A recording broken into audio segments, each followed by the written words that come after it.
Good morning friends, royal ABPB group में आप सभी का हार्दिक स्वागत है। और आज हमारे बीच में मिस्टर देवेंद्र सिंह चौहान, जो कि गोल्ड डायरेक्टर हैं, तो वेस्टीज की एग्री प्रोडक्ट की मीटिंग्स या ट्रेनिंग देने के लिए आए हैं वो यहाँ पे। तो हमें उनकी इस ट्रेनिंग को ध्यान से सुनना है। फ्रेंड्स, मैं अक्सर बहुत सारे लोग को देखता हूँ, जो लोग भी एग्री में निकल जाते हैं उनके ऑर्डर्स एकदम से बहुत बड़े-बड़े आने शुरू हो जाते हैं, बल्क में होते हैं। मेरे पास ऐसे बहुत सारे लोग हैं जो एक ही बार में 1-1 लाख, डेढ़-डेढ़ लाख रुपए के ऑर्डर देते हैं। तो फ्रेंड्स, अपने पीवी को अगर बहुत तेजी से भगाना है, तो आज का दिन आपके लिए एक बहुत बढ़िया दिन साबित हो सकता है, क्योंकि देवेंद्र जी जो बताएँगे उससे ज़रूर हमें कुछ न कुछ एक्स्ट्रा मिलेगा। और हम इस चीज़ को जैसे ही इम्प्लीमेंट करेंगे, तो हमारा बिज़नेस तेज़ी से ग्रो होने लगेगा। तो फ्रेंड्स, ज़्यादा देर नहीं करते हुए मैं चाहूँगा देवेंद्र जी अपना सेशन शुरू करें। Over to Devendra ji.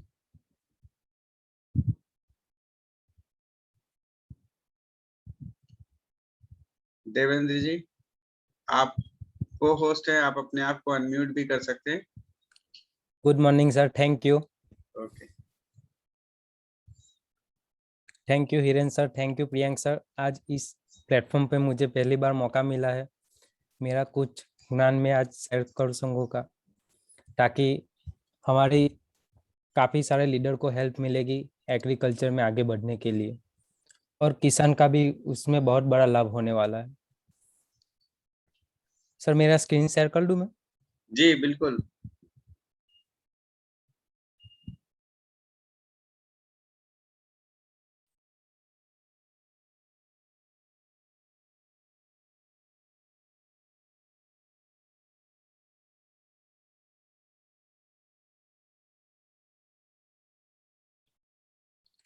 Complete दिख रहा है सर?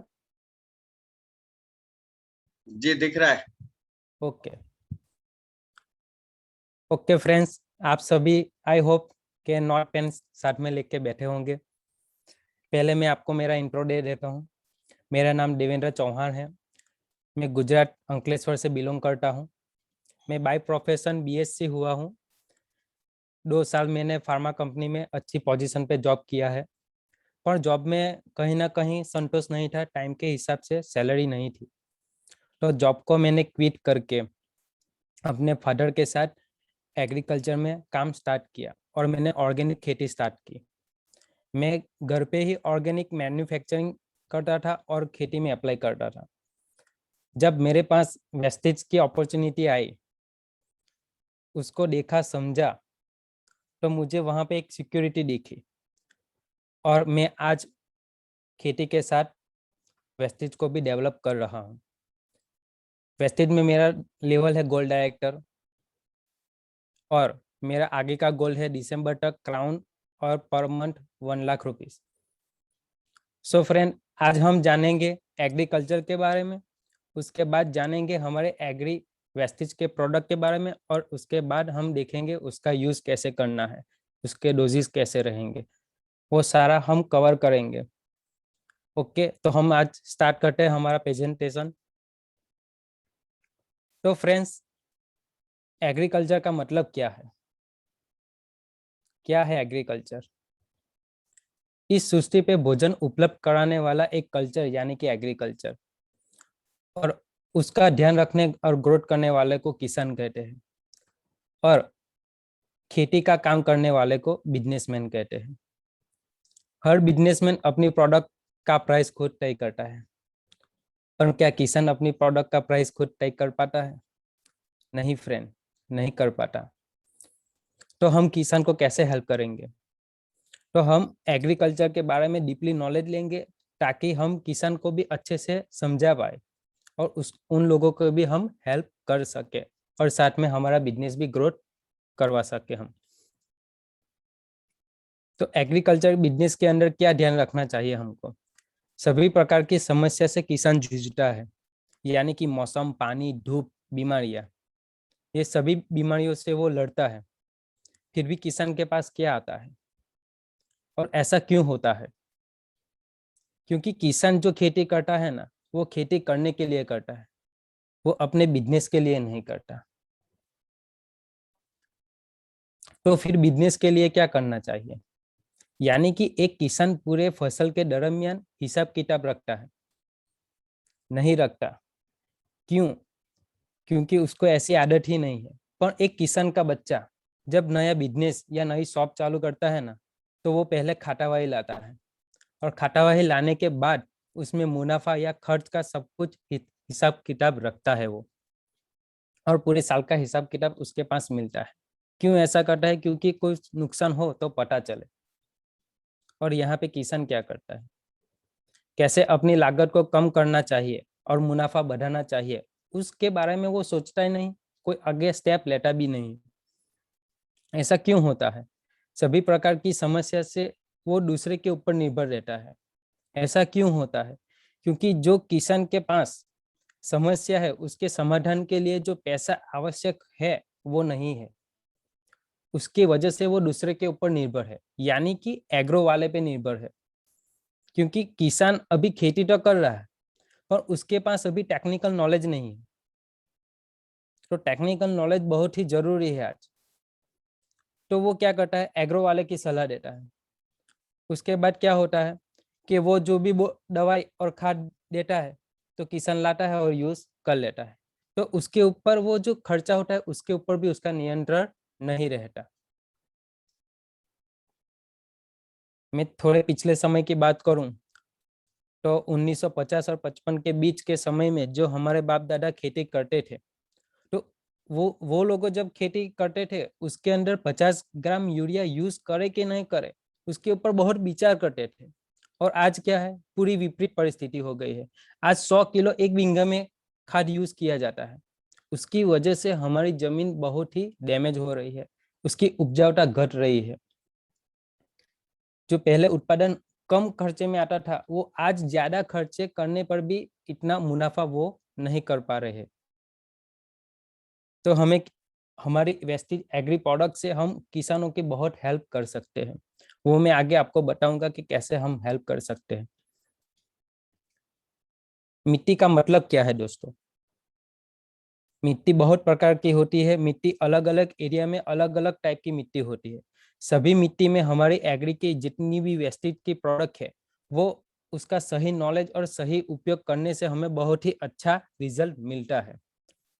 मिट्टी यानी कि क्या है दोस्त? मिट्टी यानी कि हमारे बाप दादा से लेकर पीढ़ी दर पीढ़ी का गुजारा करती है, पूरे परिवार की जरूरत पूरी करती है। और मिट्टी को आज बहुत ही नुकसान हो रहा है। क्यों? क्योंकि खेडूत ने आज, किसान ने पूरा पेस्टिसाइड और खाद का यूज करना चालू कर दिया है। उसकी वजह से आज मिट्टी की फलद्रुपता घट रही है, उपजाऊता घट रही है।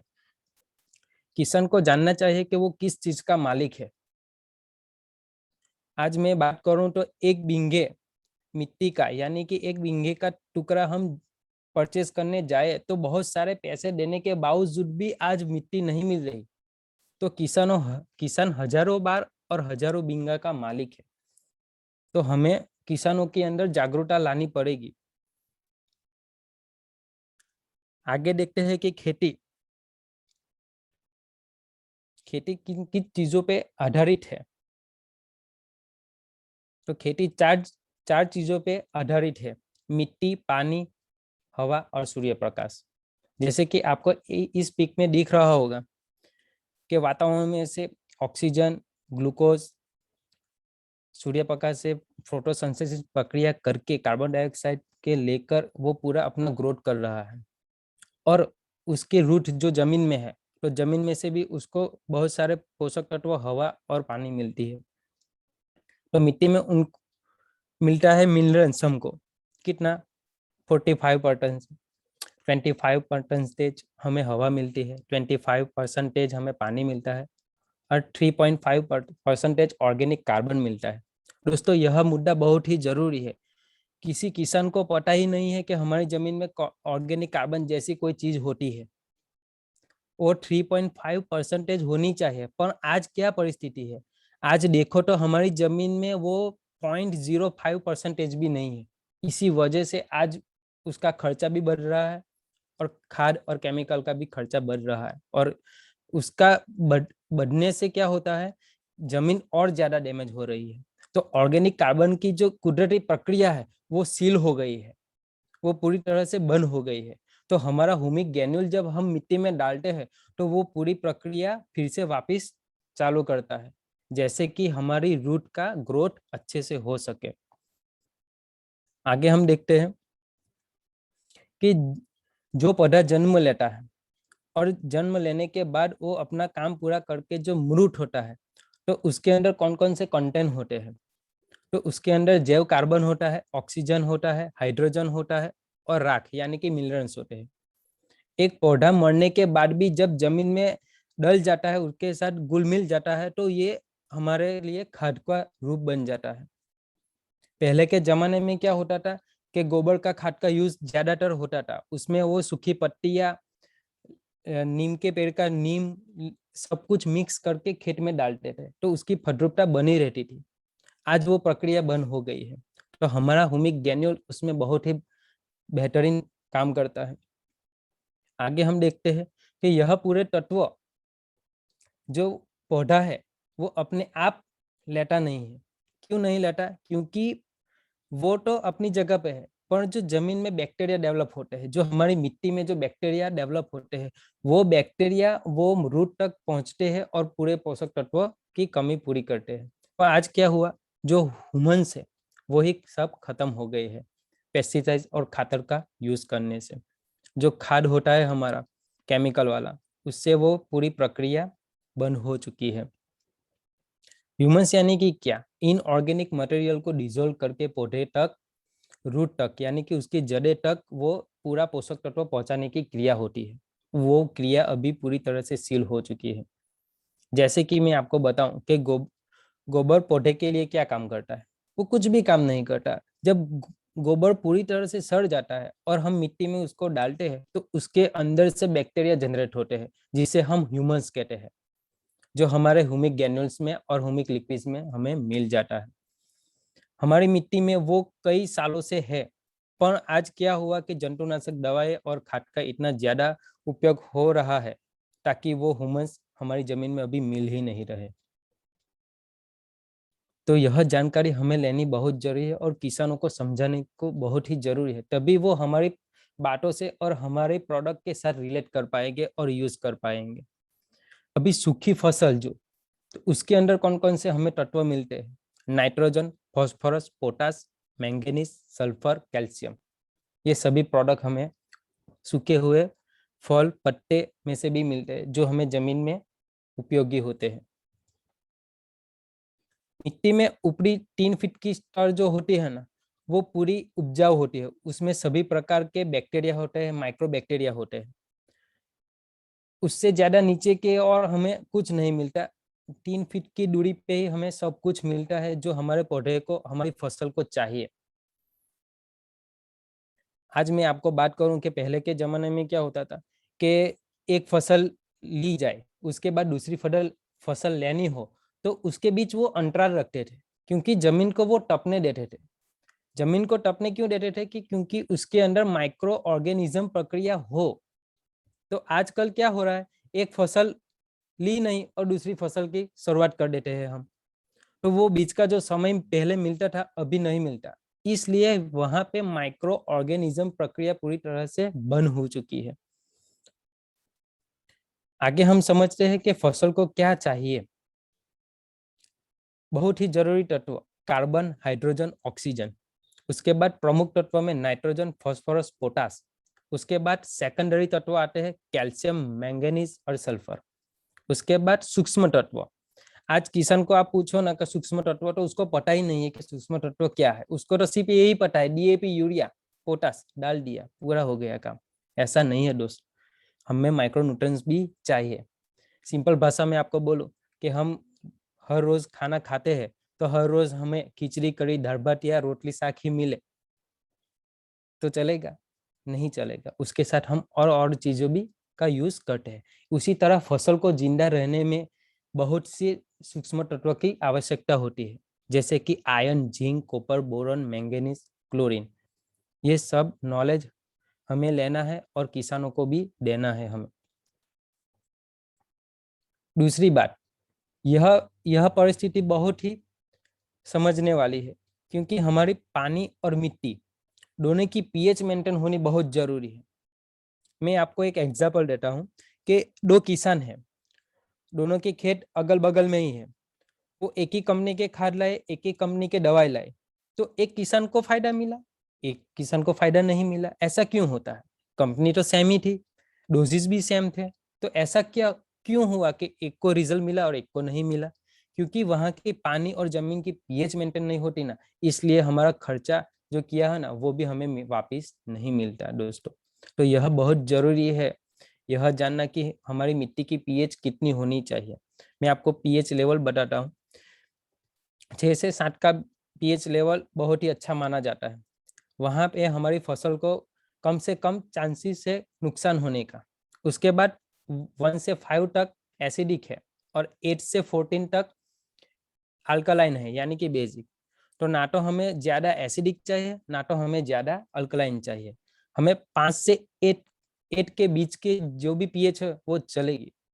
तो हमें पीएच कैसे मेंटेन करेंगे, हमारी मिट्टी में हम पीएच कैसे मेंटेन करेंगे? हमारे पास क्या ऐसा कुछ प्रोडक्ट है हमारे पास ऐसा प्रोडक्ट एग्री 82, जिसमें 82 प्रकार के तत्व होते हैं जो पानी की और जमीन की पीएच मेंटेन करते हैं दोस्त, ताकि हम जो भी हमें हमारे खेत में जो आयत करते हैं, लगाते हैं, वो हमें पूरी तरह से उसका अच्छा सा बेनिफिट मिल सके, उसका अच्छा रिजल्ट हमें मिल सके। तो ये पीएच लेवल मेंटेन करना बहुत ही जरूरी है।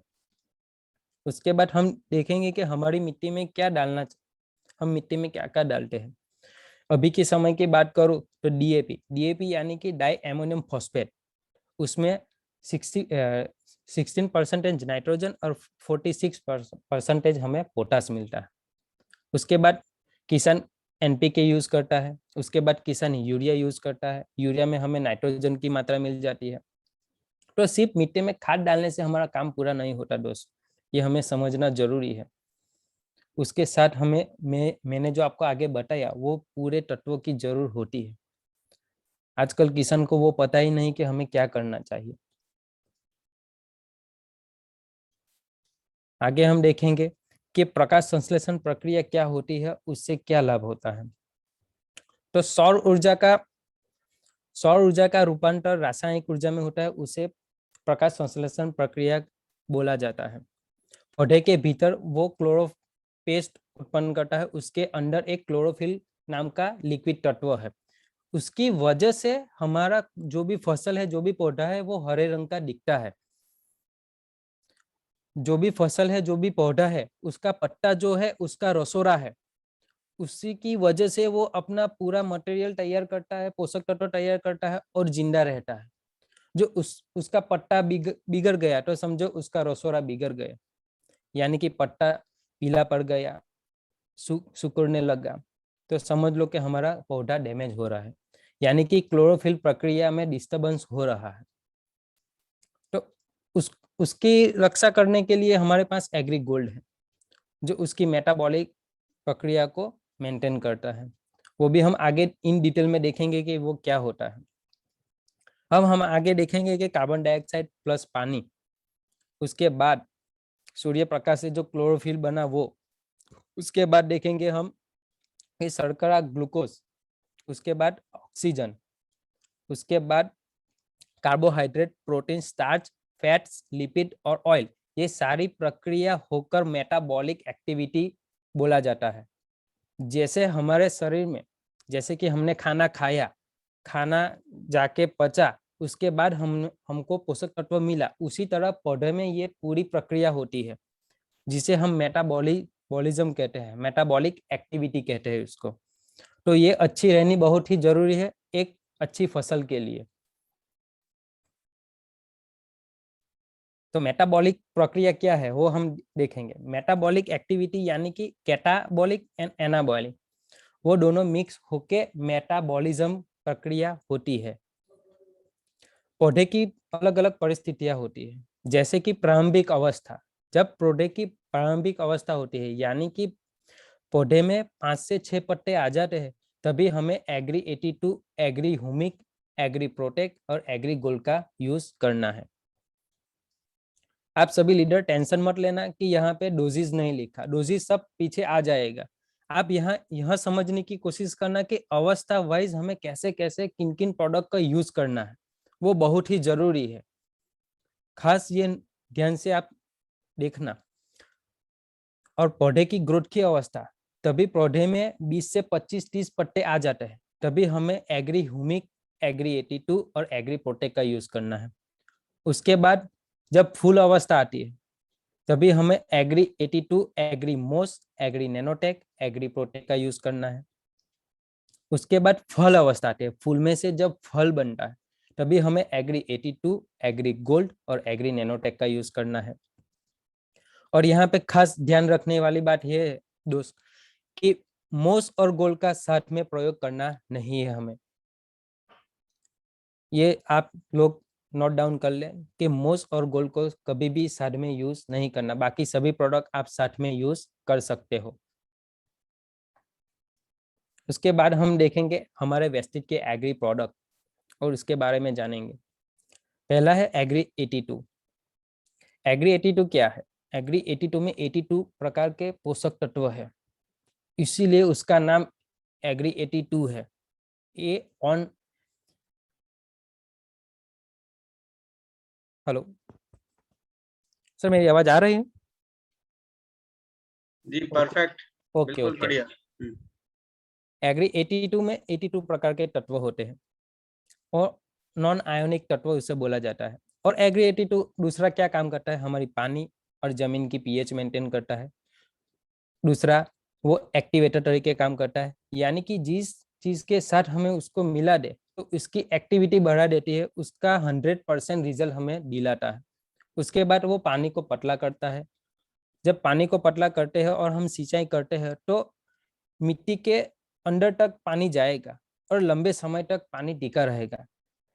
तो वहाँ की किसान जो है उसकी सिंचाई में हम कम कर सकते हैं और खर्चा घटा सकते हैं। उसके बाद वो क्या करता है? स्टिकर का भी काम करता है।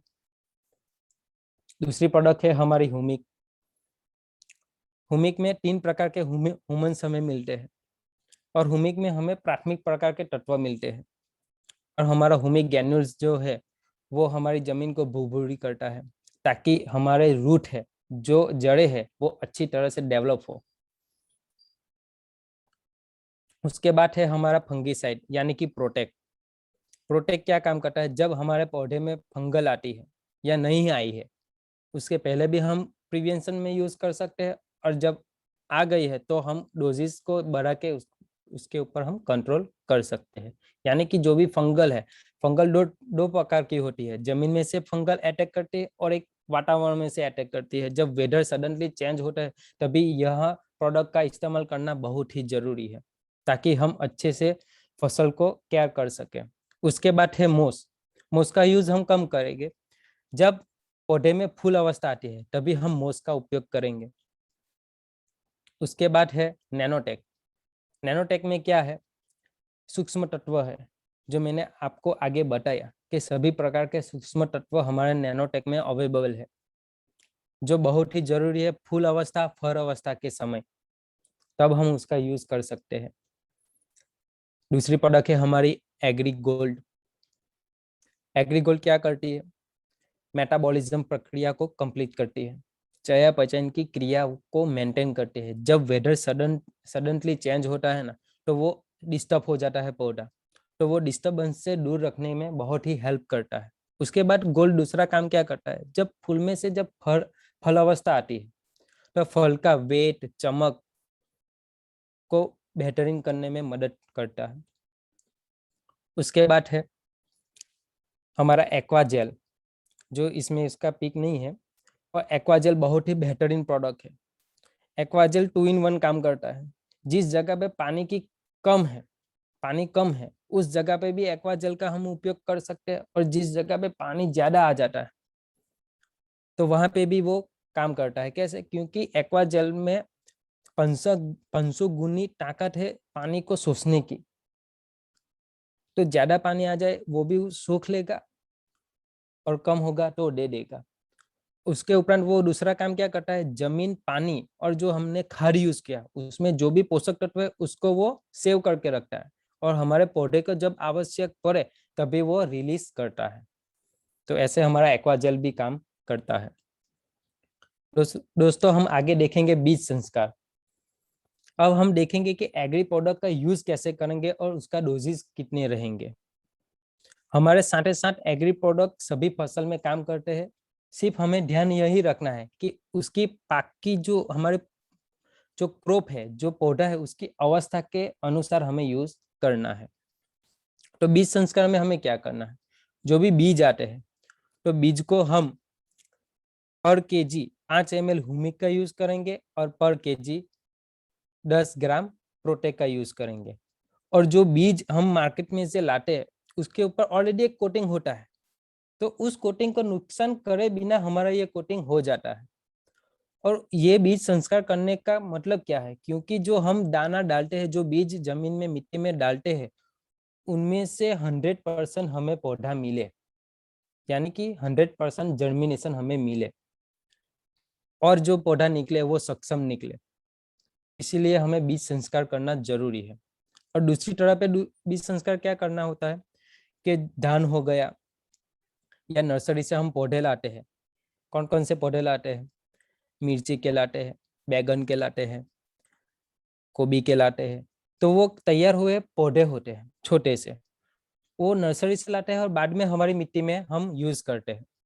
तो वहां पे हम कैसे ट्रीटमेंट करेंगे, तो वहां पे हम 15 लीटर पानी में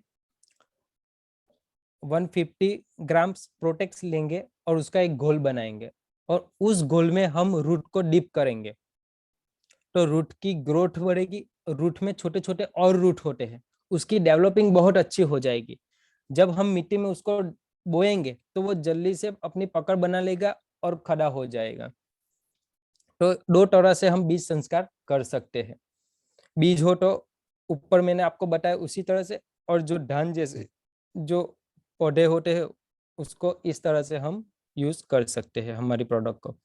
दूसरा हम देखें तो यहाँ पे एक बात की ध्यान हमें रखना है कि जो बीज संस्कार हमने किया उसी दिन हमें बुआई करनी है। ऐसा नहीं है कि आज हमने बीज संस्कार किया और कल हम बुआई करेंगे। जिस दिन हमने बुआई करनी है उसी दिन हमारा बीज संस्कार कंप्लीट हो जाना चाहिए और बुआई हो जानी चाहिए। यह बात बहुत ही ध्यान में रखने वाली है। आगे हम देखेंगे कि खाद के साथ हम किस तरह से यूज कर सकते हैं। तो खाद के साथ हमारा ह्यूमिक ग्रैन्यूल और एक्वाजेल का हम यूज कर सकते हैं। हमारा ह्यूमिक ग्रैन्यूल्स दानेदार फॉर्म में आता है, हम किसी भी की खाद के साथ उसका उपयोग कर सकते हैं। हम खाद के साथ या गोबर का खाद के साथ हम यूज कर सकते हैं। उसका डोजेस क्या रहेगा, उसका डोजेस एक बीघे में 2.5 से 5 kg तक हम यूज कर सकते हैं। और उसके साथ हम क्या कर सकते हैं, जो किसान बाहर से खाद का यूज करता है, जो फर्टिलाइजर का यूज करता है, उसमें हम 40% हम उसे कम कर सकते हैं। तो उसी तरह से किसान का खर्चा हम कम करा सकेंगे, उसकी जमीन में, उसकी मिट्टी में कम केमिकल जाएगा, तो उसकी जमीन उपजाऊ बनेगी, खर्चा कम होगा और पैदावार भी उसकी बढ़ेगी। तो उस तरह से हम किसान को हेल्प कर पाएंगे, क्योंकि किसान के पास 3 ही प्रकार की अथॉरिटी है। कौन कौन सी? किसान अपनी मिट्टी को बचा सकता है, उपजाऊ कर सकता है। दूसरा, वो अपने खर्च को कम कर सकता है। तीसरा, वो अपनी पैदावार बढ़ा सकता है। बाकी कोई अथॉरिटी उसके हाथ में नहीं है, ना उसकी फसल का कितना पैसा होगा, क्या वो खाद में जो पैसा अभी बढ़ रहा है उसमें वो कंट्रोल नहीं कर सकता। तो इस तरह से हमारी एग्री की सभी प्रोडक्ट किसानों को हेल्प कर सकती है। उसके बाद आती है एग्री की हमारी एक्वाजेल। एक्वाजेल को हम पर एकड़ 1 kg का यूज करेंगे, वो भी हम किसी भी खाद के साथ मिक्स करके हम यूज कर सकते हैं।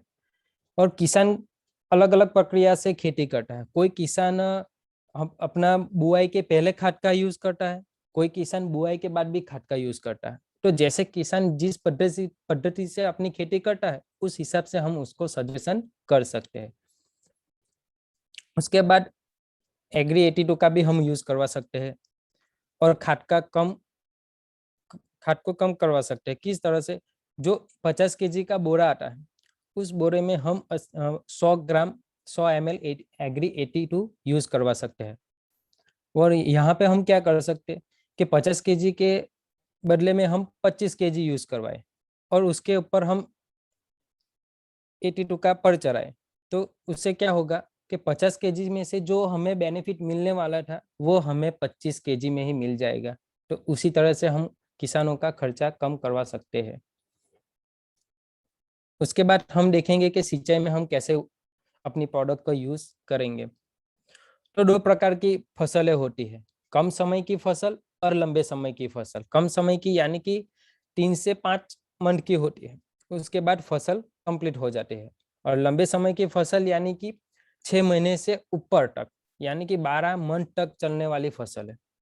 तो उस हिसाब से मैंने ये स्ट्रक्चर तैयार किया है, उसके हिसाब से आप उसका स्क्रीनशॉट ले ले और अच्छे से लिखना हो तो लिख लीजिएगा।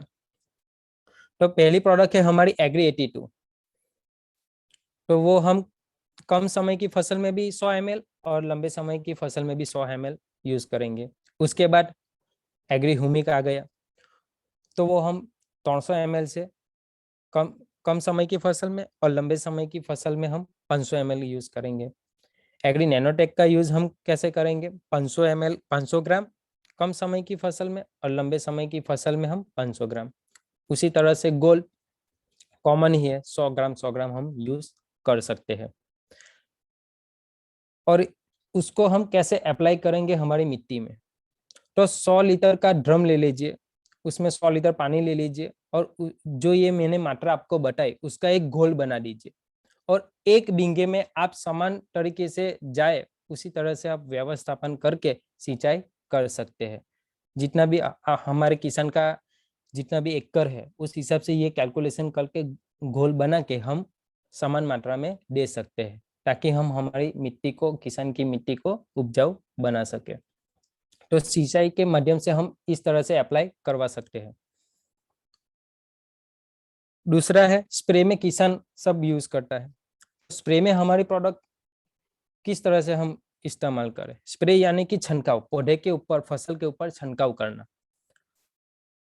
तो उसके लिए भी मैंने पूरा स्ट्रक्चर तैयार करा है, जो आप कम समय की फसल और लंबे समय की फसल में दोनों में आप लिख सकते हो और अप्लाई करवा सकते हो। वहाँ पे हो गया हमारा एग्री 82 10 ml लंबे समय की फसल में भी। हुमिक हो गया, तो हुमिक कम समय की फसल में हम 20 ml ही देंगे और लंबे समय की फसल में हम 30 ml देंगे। एग्री नैनोटेक हम 20 ग्राम यूज करेंगे, लंबे समय की फसल में 30 ग्राम यूज करेंगे। गोल्का हम 15 ग्राम यूज करेंगे कम समय की फसल में और 20 से 25 ग्राम हम लंबे समय की फसल में। उसके बाद हम एग्री मोस्का यूज करेंगे जो 20 ml रहेगा कम समय की फसल में और लंबे समय की फसल में 30 ml रहेगा। एग्री पोटेक का 20 ग्राम कम समय की फसल में और लंबे समय की फसल में 30 ग्राम यूज करेंगे। ये सभी डोजेज जो मैंने छंटकाव के लिए बताए वो 15 लीटर के जो हमारा स्प्रे पंप आता है उसके हिसाब से मैंने आपको बताया है। जब किसान अलग अलग पद्धतियों का यूज करता है तो उसके हिसाब से आप कैलकुलेशन करके उसको बता सकते हैं। यहाँ जो मैंने आपको कैलकुलेशन बताया है वो 15 लीटर पानी के नॉर्मल स्प्रे का बताया हुआ है। ज्यादातर 15 लीटर के पानी के स्प्रे पंप आते हैं। उसमें क्या होता है, बैटरी वाले और मोटर वाले स्प्रे आते हैं। तो उसमें हमारा जो ये डोजेज मैंने आपको बताया है उसका डोजेज हमें डबल करना है। ये आप सब लिख लेना। जो सादा पंप होता है उसमें हम ये रेगुलर जो मैंने आपको बताया है डोजेज आप यूज कर सकते हैं। और बैटरी वाले और मोटर संचालित जो पंप होते हैं उसमें हमें डोजेज डबल करना है, तभी हमें अच्छा रिजल्ट मिल पाएगा। तो फ्रेंड, आज मेरे को इस अपॉर्चुनिटी देने के लिए बहुत ही धन्यवाद। आई होप कि मैं अपने नॉलेज में से आपको कुछ दे पाया हूँगा ताकि आप किसानों की हेल्प कर सके और अपना बिजनेस भी आगे बढ़ा सके। Over to you Ashwini sir. सबसे पहले तो मैं आपके लिए क्लैपिंग करना चाहूंगा, थैंक यू सर। क्योंकि इतना अच्छा, इतना डिटेल में और आपने सारी चीजें पूरी करने की कोशिश करी। और मेरे हिसाब से मैं एक्चुअली एग्रीकल्चर का हूँ भी नहीं, लेकिन मुझे सारा सब कुछ समझ में आया। तो बाकी लोग जो थोड़ी बहुत नॉलेज रखते हैं तो उनको तो और भी ज्यादा अच्छा आया होगा। तो आपने शुरुआत एक और अच्छी चीज आपकी मुझे लगी है कि आपकी जो हिंदी स्लाइड्स है उसने मुझे बहुत अट्रैक्ट किया। थैंक यू पता सर। नहीं क्यों हम इंग्लिश के पीछे भागते रहते हैं, जबकि सबसे ज्यादा जानते हम हिंदी ही है। क्योंकि हिंदी आप किसी भी स्टेट में जाओ, ऐसा तो भले ही एक आध कोई कहेगा कि नहीं आती, लेकिन ज्यादातर लोगों को आती है। तो बहुत अच्छे से बनाया आपने। बैक्टीरिया वगैरह के बारे में जो बताया है कि बैक्टीरिया आजकल रह नहीं पाता अंदर, क्योंकि केमिकल का छिड़काव, जंतुनाशक दवाइयाँ जो आपने बताई कि वो सब डाल देने से वो सब मर जाते हैं, तो इसकी वजह से प्रॉब्लम हो रही है। पेड़ तो अपनी जगह पे ही खड़ा है, बाकी जो बैक्टीरिया वगैरह है वो इधर-उधर जब चलते हैं तो वो सारी चीजें लाके उसे देते हैं। तो बहुत अच्छा है। पीएच वैल्यू के बारे में भी आपने सारा बताया कि कितना रहना चाहिए। मैं चाहूंगा कि कुछ लोग जो, अगर उनके कोई क्वेश्चंस हैं तो अभी देवेंद्र जी से पूछ सकते हैं। तो अपना या तो चैट बॉक्स में लिख दें। एक दो क्वेश्चन आए थे, उनके आंसर हमारे टीम के दूसरे लोगों ने उनके दे दिए। लेकिन इसके अलावा भी कोई अगर कुछ जानना चाहे तो या तो हैंड रेज कर सकता है या फिर जो है चैट बॉक्स में टाइप कर सकते हैं। तो आपके लिए एप्रिसिएशंस के चैट बॉक्स में कमेंट्स भर भर चुके हैं। मैं चाहूंगा तब तक हम क्वेश्चंस आते हैं तो हम उसको बीच में ले लेंगे, लेकिन यहाँ पे कुछ लोगों से हम आज के आपके प्रोग्राम का व्यू देख पूछ लेते हैं, उनको कैसा लगा। तो हमारे बीच में एग्रीकल्चर से रिलेटेड एक लेडी मौजूद भी हैं, तो जिन्होंने कुछ दिन पहले सेशन किया था, Archana Gupta ji. Good morning sir. Good morning. आज का सेशन आपको कैसा लगा, के बारे में बताइए। जी सर, थैंक यू सर मुझे अपॉर्चुनिटी देने के लिए। जी। आज का सेशन तो बहुत ही वंडरफुल है, और एग्री का बोलने के बाद में तो हमें तो और भी ज्यादा अच्छा लगता है, क्योंकि हम भी यही रूट में काम कर रहे हैं। जी। तो जैसे देवेंद्र जी ने कहा है कि हमें किसान भाइयों को कैसे चीजों का नॉलेज देना है, तो ये सही बात है कि किसान भाई मेहनत कर रहे हैं, लेकिन उन्हें मेहनत का फल नहीं मिल रहा है। तो हमें सिर्फ और सिर्फ उनकी मेहनत का फल देना है। हमें यहाँ नहीं कि हमारे प्रोडक्ट है तो सिर्फ उसी को प्रोडक्ट का नॉलेज देना है और हमें सेलिंग करना है। नो, हमें सिर्फ और सिर्फ हमारे किसान भाई, उनका मेहनत का फल कैसा मिले, और सबसे ज्यादा अपने इंडिया में एग्रीकल्चर कैसा आगे बढ़े, उस पर फोकस करना है, और वो भी ऑर्गेनिक। क्योंकि आजकल केमिकल ज्यादा यूज कर करके खेती का बहुत से ज्यादा यानी बहुत कम कर रहे हैं लोग। यानी जिसके पिताजी एग्रीकल्चर का जो भी फसल निकालते थे, अभी बेटा नहीं बोल रहा है कि मैं अभी खेती नहीं करूंगा। तो वो चीज बंद नहीं होना चाहिए, इसलिए हमें केमिकल कम करके ऑर्गेनिक पे फोकस करके हमें हमारे इंडिया में ज्यादा एग्रीकल्चर फैलाना है। तो हमें इसी पे वर्क करना है। और देवेंद्र जी ने जो भी नॉलेज दिया है बहुत ही अमेजिंग, बहुत ही अच्छा। Thank you ma'am. बहुत ही बढ़िया Devendra ji. Thank you ma'am. Thank you Archana ji. हमारे गजेंद्र पांडी जी का एक क्वेश्चन आया है कि बैटरी ऑपरेटेड पंप में डबल मात्रा करने का क्या रीजन है सर? हेलो। हाँ जी, आपको आवाज आई? हाँ आ गई सर। जी। तो उसका रीजन यही है सर कि हमारे कंपनी के हिसाब से ही वो ऐसा पैटर्न किया हुआ गया है, क्योंकि बैटरी का प्रेशर ज्यादा होता है। अच्छा। प्रेशर से वो निकलता है, वो पूरा फ्लो जमीन तक चला जाता है। ओके। तो उसी हिसाब से मैंने भी एक ट्रेनिंग अटेंड की थी मनीष सर वर्ष की। उन्होंने मैं ये सवाल पूछा था, तो उन्होंने मेरे को ये बताया था कि जो हाथ से चलते हैं पंप है उसमें कम मात्रा होगी तो चलेगी, और बैटरी से चलने वाले पंप होंगे तो उसमें हमें मात्रा को ज्यादा करना पड़ेगा, क्योंकि वो तुरंत खाली हो जाएगा और तुरंत खत्म कर देगा, तो अच्छे से कवर हो पाए इसलिए ऐसा वो डोजेज रखा गया है। और उसका दूसरा कोई ऐसा बड़ा कोई रीजन नहीं है जी। आप डबल भी कर सकते हो या 5 से 10 ml उसके ऊपर ज्यादा कर सकते हो। ओके, तो गजेंद्र भाई हमारे यहाँ पे दूसरे प्रोडक्ट के साथ एग्रीकल्चर में भी बहुत जबरदस्त काम कर रहे हैं। तो गजेंद्र भाई कुछ और पूछना आपको, मैंने आपको अनम्यूट कर दिया इसके लिए। यस सर, सबसे पहले तो sir thank you so much sir, का सेशन बहुत ही अच्छा था और नॉलेजेबल भी काफी सारा है सर। कुछ हमको नई चीजें भी सीखने मिली, इसीलिए मैं बोलने को आया कि बहुत अच्छी बात है सर ये बैटरी ऑपरेटेड पंप वाला। अगर उससे सॉल्यूशन और रिजल्ट अच्छा मिलता है तो वो बहुत अच्छी बात है सर।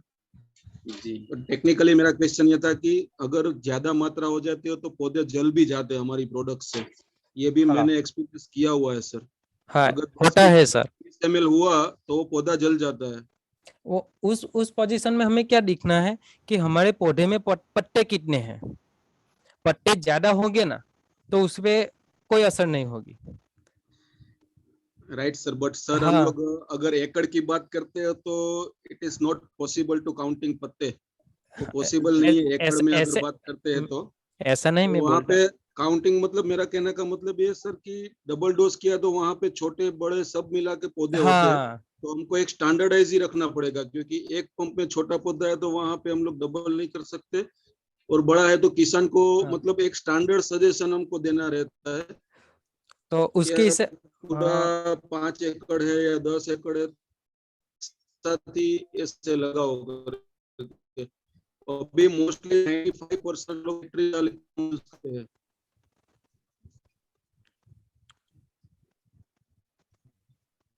जी, थोड़ा कुछ प्रॉब्लम आई, इसके लिए वो अनम्यूट भी हो गए। अब आप म्यूट हो गए तो मैं अनम्यूट करता हूँ एक बार।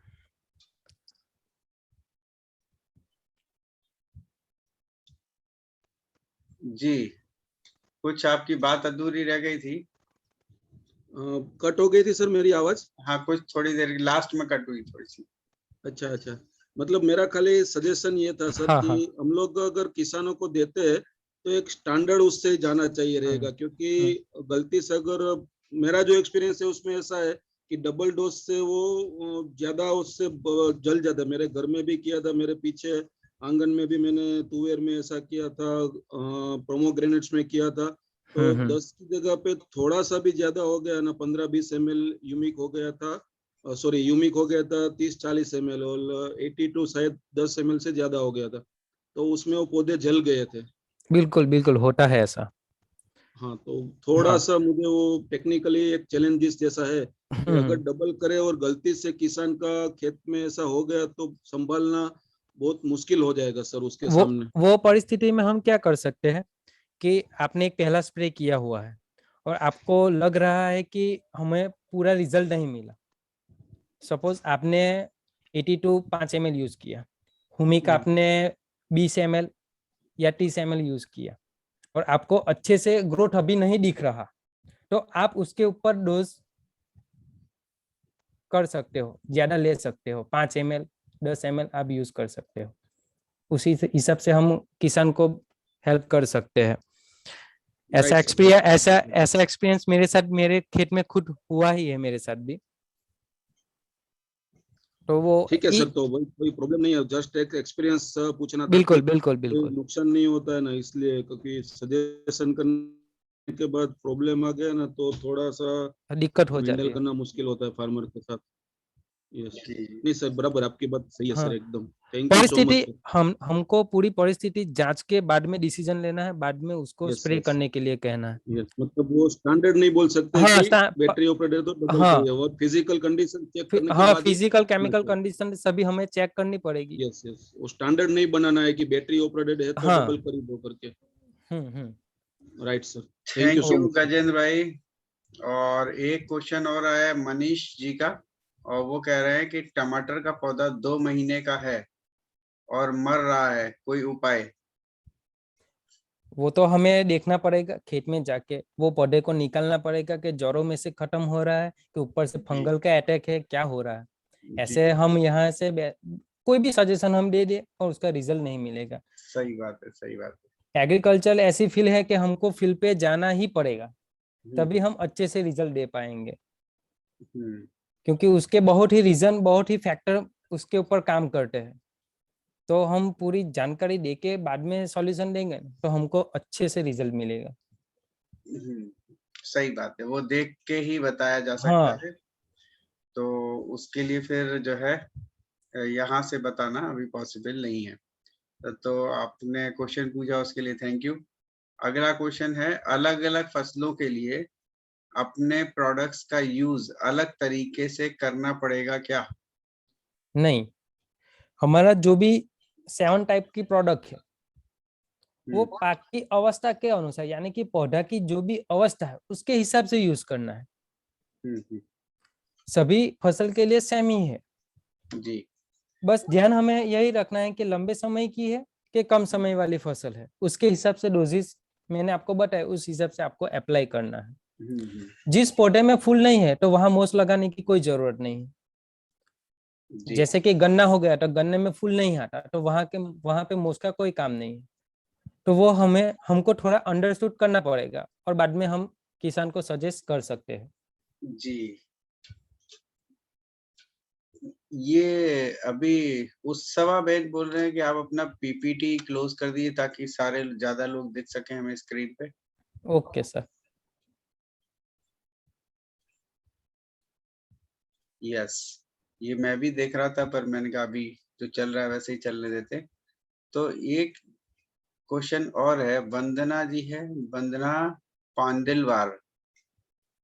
हम ओके, एक ही मिनट, कुछ हम okay to Agri 82.20 82 Agri 82 20 ml डालने से रिजल्ट नंबर 1 दिखते रहे दिखा रहे हैं सर जी, कुछ इस तरीके से लिखा है। ये क्वेश्चन तो नहीं हुआ लेकिन कोई। क्वेश्चन नहीं है, वो ऐसा बता रहे हैं कि 20 ml यूज किया और रिजल्ट अच्छा मिला, ऐसा बोल रहे हैं जी शायद। जी जी जी। और मनीष जी जो है आपका व्हाट्सएप नंबर मांग रहे हैं, अगर आपको कोई प्रॉब्लम नहीं हो तो जरूर दे दीजिए। तो ये आप लोग के अपने मामले हैं फिलहाल, और कोई क्वेश्चन तो नहीं दिख रहा मुझे। और मैं चाहता हूं कि आपके अपलाइन मिस्टर प्रियांक आज के सेशन पर अपना कमेंट दें। मैं एक बार उनको अनम्यूट करता हूं।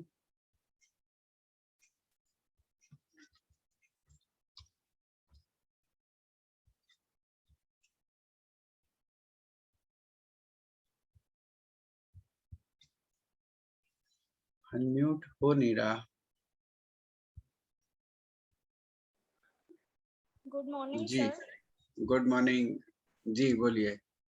तारा मौजूद है।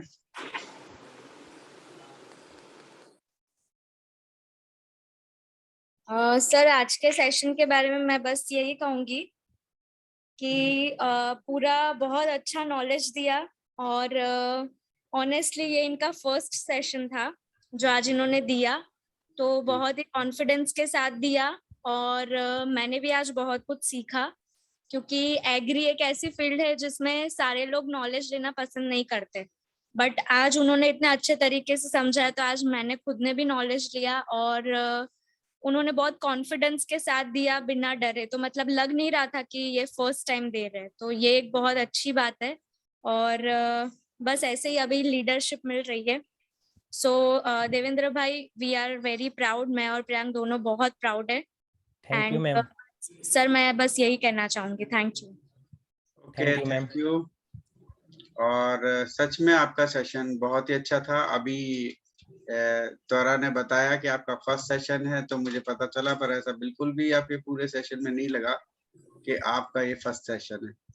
तो आप थोड़ी और तैयारी करिए और बढ़िया से फर्स्ट क्लास, आप तो छा जाओगे सब जगह। ओके और सर। अभी हमारे बीच में सुनीता जी के 2 शब्द हम चाहते हैं। Yes sir, good morning sir.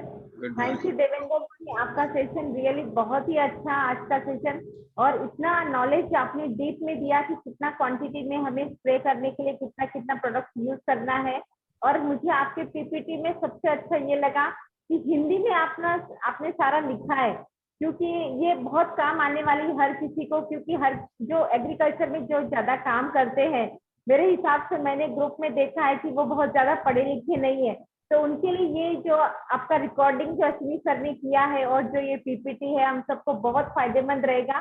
और मैंने सारे स्क्रीनशॉट लिए हैं, और ये जो आज आपने नॉलेज दिया है क्वांटिटी और सारे जो प्रोडक्ट कौन से स्टेज पे कौन से यूज करना है, रियली बहुत ही आपने डीप में इंफॉर्मेशन दी है एग्रीकल्चर के लिए।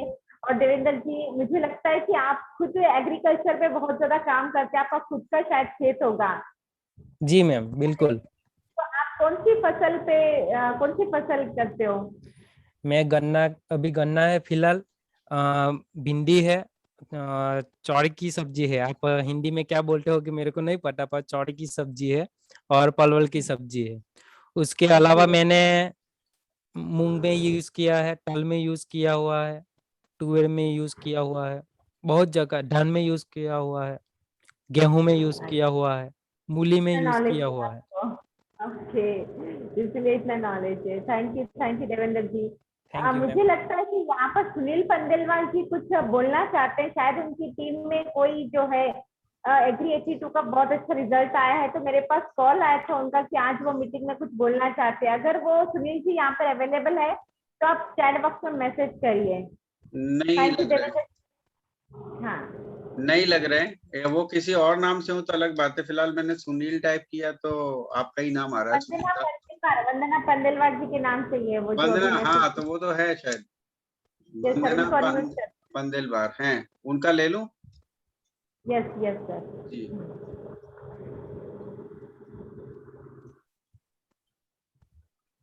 राजेश सर जी के नाम से उनको अनम्यूट करिए सर, अभी अच्छा उन्होंने मैसेज किया है। अच्छा हाँ अच्छा अच्छा। तो ये वंदना जी को वापस से म्यूट कर देता हूँ। हाँ राजेश सर राजेश, जी। नहीं इस नाम से तो नहीं है कोई। राजेश नायक राजेश है ही नहीं कोई। नहीं है। Okay sir. राजेश नहीं है। तो हमारे लास्ट में आज जो बारी है, हमारे सेशन के अंतिम पड़ाव में हीरेन भाई का नंबर आता है, आप सब जानते हैं। तो हीरेन भाई, आज के सेशन पे आपके comments. Thank you Ashwini ji. मेरी आवाज आ रही है? हाँ जी। सबसे पहले तो थैंक यू सो मच आप सभी का, जितने भी पार्टिसिपेंट्स है आज एग्री के सेशन में। ज्यादातर मैंने अक्सर देखा है कि बहुत कम लोग रहते हैं, उसके बावजूद भी आज करीबन 70-80 लोग थे, तो ये एक अच्छी बात है। और एग्री एक ऐसा फील्ड है कि ये एक इंटरेस्ट का सब्जेक्ट है। जैसे कुकिंग होती है ना, वैसे एग्री का फील्ड होता है। कुकिंग के अंदर जिसको इंटरेस्ट आ गया वो बहुत ही अच्छे कुक बन सकते हैं, चाहे वो मेल हो या फीमेल हो। और वो 5 स्टार होटल तक जा सकते हैं, 7 स्टार होटल तक जा सकते हैं और लाखों करोड़ों रुपया कमा सकते हैं। और बिल्कुल ये एग्री भी एक ऐसा फील्ड है कि इसके अंदर इंटरेस्ट अगर फार्मर को आ गया और अगर उस इंटरेस्ट के साथ उसने अगर एग्री के अंदर काम करना शुरू किया तो यहाँ पर भी वो 3 लाख 4 लाख 5 लाख महीने का कमा सकते हैं।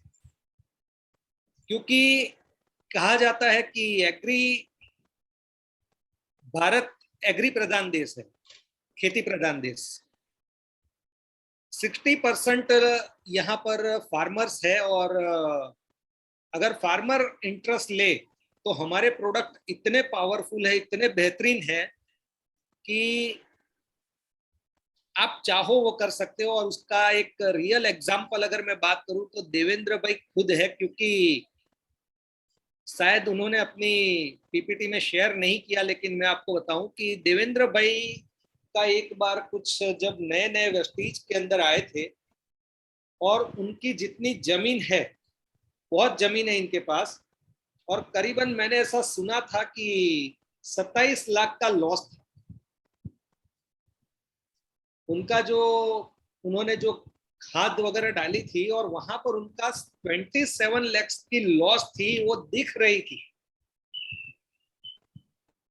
और उन्होंने हमारे एग्री के प्रोडक्ट को यूज करके उस लॉस को शायद कहां तक लेकर के आए थे देवेंद्र भाई आप? बहुत कम कर दिया था सर। हाँ, मतलब कितनी लॉस के ऊपर आप लेकर के आए थे? वो करीबन 10-15 के पीछे चला गए थे। 10 से 15 के बीच की मतलब वो लॉस लेकर के आए थे, यानी कि जो इतनी बड़ी लॉस थी वो लॉस में उन्होंने कम कर दी। और ये केवल हमारे एग्री के प्रोडक्ट से हुआ। तो ये समझने वाली बात है कि जब उन्होंने शुरुआत की थी तो वो कमाने की बात साइड में रही, लेकिन जब लॉस में भी जा रहे थे तो लॉस में भी उन्होंने कम लॉस करके एक बहुत अच्छा फायदा लिया।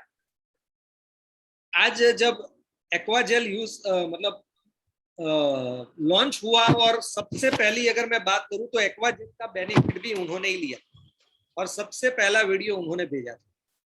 जबकि प्रोडक्ट लॉन्च हो चुका था, बहुत कम फार्मर्स ने उसके ऊपर ध्यान दिया था और इन्होंने प्रैक्टिकली अपने खेत के अंदर यूज करके पूरा वीडियो उन्होंने बताया था, डाला था। और ये सारी चीजें मतलब ये इतने एक्साइटेड होते हैं अपने खेत के अंदर कि कुछ भी नया चीज आता है वो खुद यूज करते हैं और फिर वो शेयर भी करते हैं। तो पूरा इंटरेस्ट का सब्जेक्ट है, बहुत फार्मर्स है यहाँ पर। हमारे कल्पेश भाई पटेल करके है, इन्होंने अभी चालू सेशन में मुझे अपना पे आउट भेजा 2648 पीवी के ऊपर। उन्होंने 7400 प्लस की इनकम दी और उन्होंने भी पूरा जितना भी पीवी बनाया है वो केवल एग्री के ऊपर बनाया। मतलब मैं ये बोलूं कि 70% पीवी उन्होंने एग्री के ऊपर बनाया, राइट। और जैसे इन्होंने एग्री के अंदर इंटरेस्ट लेना शुरू किया कल्पेश पटेल ने, अगर मैं उससे पहले की बात करूं तो बिजनेस के अंदर इतना इंटरेस्ट मतलब नहीं ले रहे थे, इसकी वजह से उनका लेवल हो चुका था लेकिन मेंटेन नहीं कर रहे थे।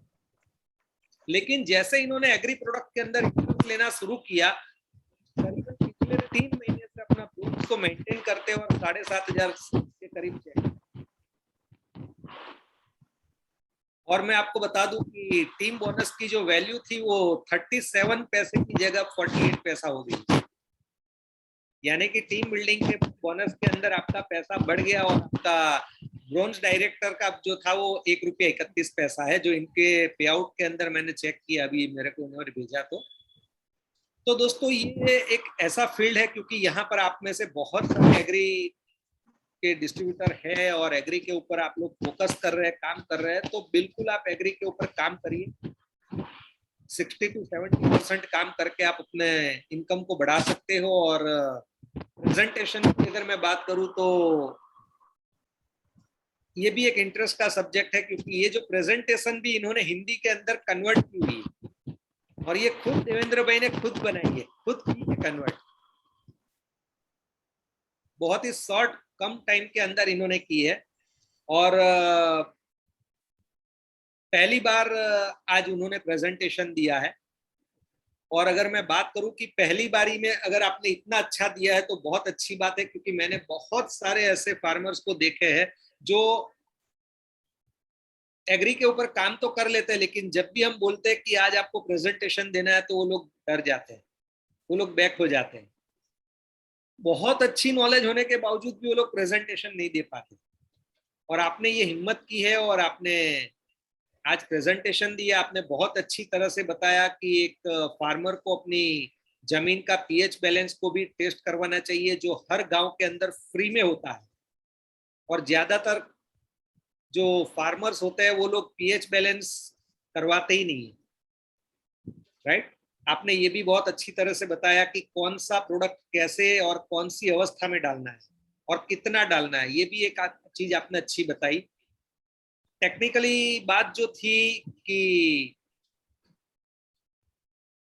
हैंड पंप और मशीन पंप के अंदर दुगना क्यों डालना चाहिए, तो जहां तक मैं समझता हूं दरस पंचाल है यहाँ पर कि निकल गया? जी है।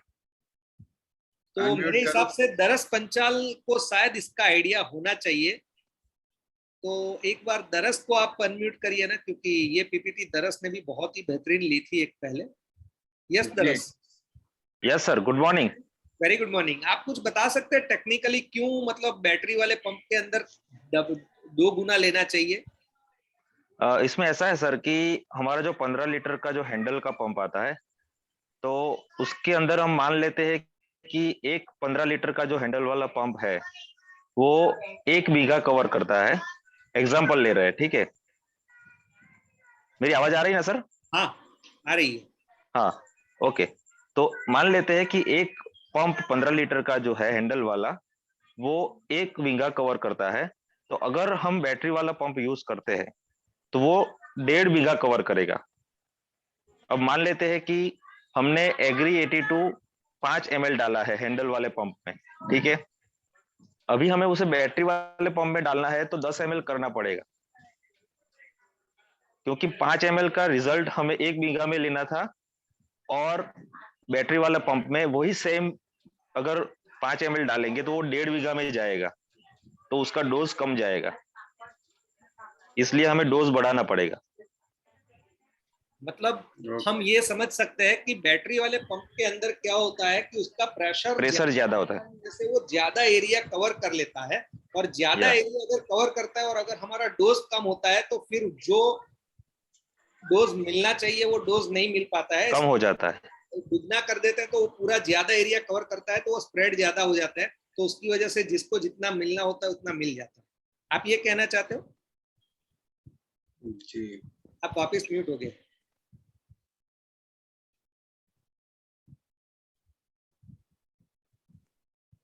हाँ सर, आपका यही कहना है ना?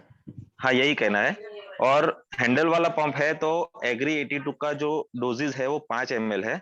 अगर बैटरी वाला जो है बैटरी से चलता है उसमें हम 7 से 8 ml कर सकते हैं, और जो ट्रैक्टर का माउंटेड स्प्रे आता है उसमें हम 10 ml कर सकते हैं, मतलब 1.5 गुना दुगना कर सकते हैं।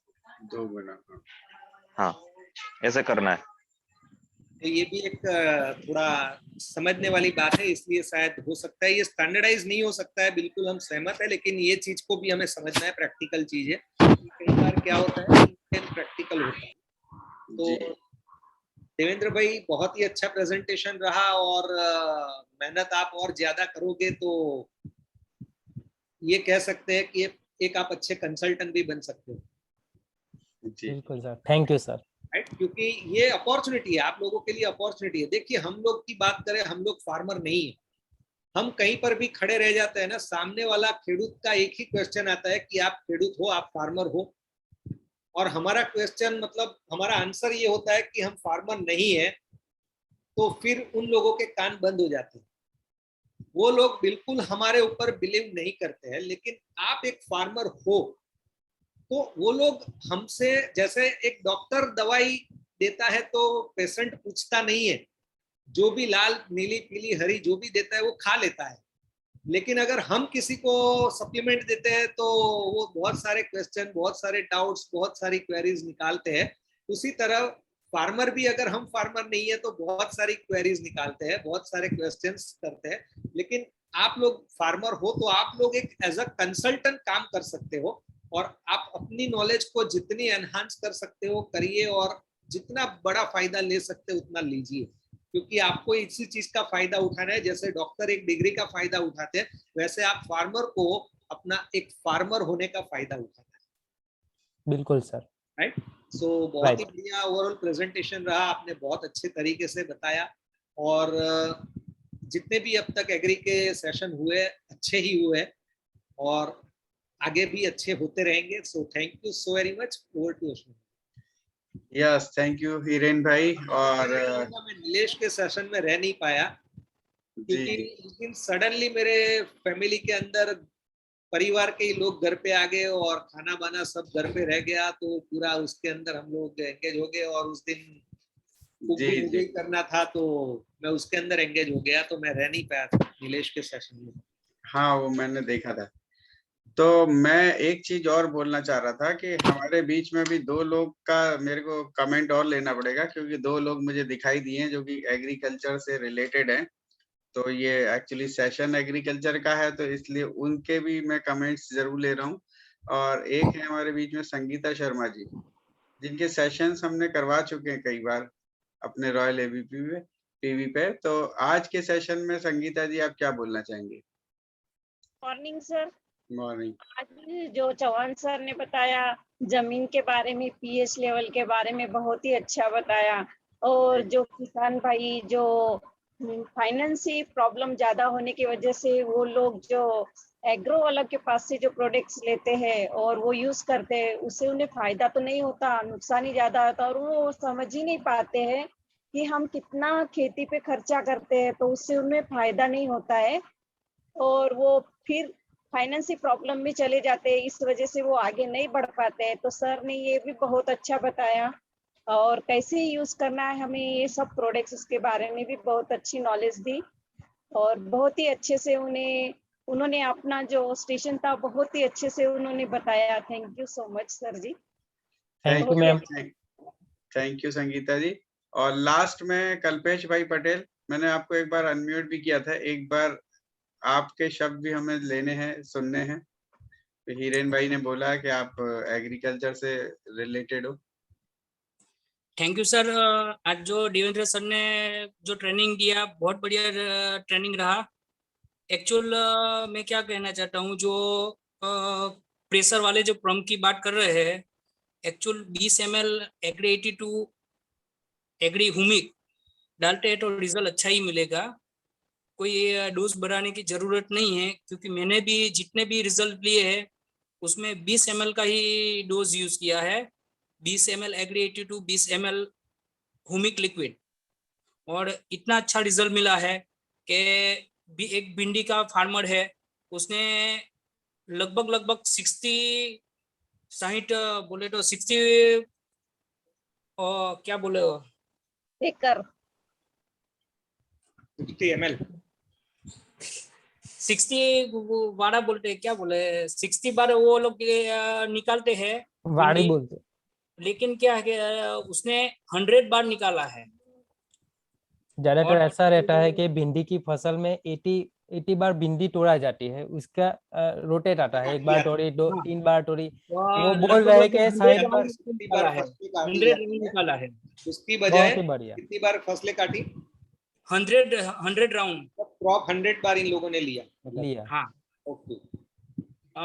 मैक्सिमम मैंने जो भी फार्मर्स है ओलपाड़ के, तो वहाँ पे बात किया था, तो वो बोलते हैं लास्ट 60 राउंड हो सकता है। लेकिन ये तो अमेजिंग रिजल्ट है, क्योंकि उसने खेडूत का भी फायदा हुआ। और एक्चुअल क्या है कि वो लोग जो यूज कर रहे हैं ना, तो उसने आज तक ये 100 राउंड में लगभग 5 टाइम ही अपना एग्री 82 और हुमिक लिक्विड यूज किया है। वो भी सर 20 ml में लिया है। और बोले तो डांगर की खेती में भी बढ़िया रिजल्ट लिया है। 128 विंगा में डांगर निकाला है। एक विंगा में 128 मर मर मर ओके। हाँ, एक मड़ भाट। वो भी क्या है कि कई लोग ऐसा करते हैं कि एक विंगा में जो एग्री ग्रेन्यूल्स, हुमिक ग्रेन्यूल्स जो है 2.5 2.5 किलो यूज करना है, तो उसकी जगह पे कोई 5 kg यूज करवाता है। लेकिन 5 kg एक विंगा में यूज करवाने का कोई जरूरत नहीं है। 5 kg भी डालोगे तो वही रिजल्ट मिलने वाला है, और 2.5 किलो डालोगे तो भी वही रिजल्ट मिलने वाला है। और ज्यादा फार्मर का खर्चा करवाने से कोई मतलब नहीं है। इसलिए मैं तो कहना चाहता हूँ कि 2.5 किलो में जितना अच्छा रिजल्ट मिलेगा वो 5 kg में नहीं मिलेगा 100%।